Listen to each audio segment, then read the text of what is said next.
South West north facing 931 square ফিটের নতুন 2 BHK flat এটি। ফ্ল্যাটটি শিয়ালদা মেন লাইনের কলকাতার নর্থের দিকে সোদপুরে অবস্থিত। ফ্ল্যাটটি সামনে থেকে দেখার জন্য আমাদের ভিডিওর স্ক্রিনে থাকা ফোন নাম্বারে ফোন করে নিতে পারবেন।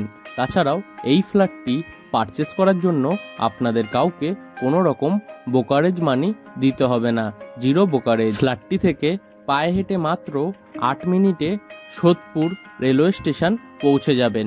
তাছাড়াও পায়ে হেঁটে মাত্র 1 মিনিটে সোদপুর ট্রাফিক মোড় বিটি রোড বাস স্টপে পৌঁছে যাবেন আপনারা। ফ্ল্যাটটি G+4 উইথ লিফট প্রজেক্টের 2nd ফ্লোর এবং 4th ফ্লোরে আপনারা পেয়ে যাবেন। ফ্ল্যাটটির মধ্যে আপনারা পেয়ে যাবেন একটি বড় সাইজের লিভিং রুম, 2টি বেডরুম, একটি রান্নাঘর, 2টি টয়লেট, সঙ্গে একটি ব্যালকনি।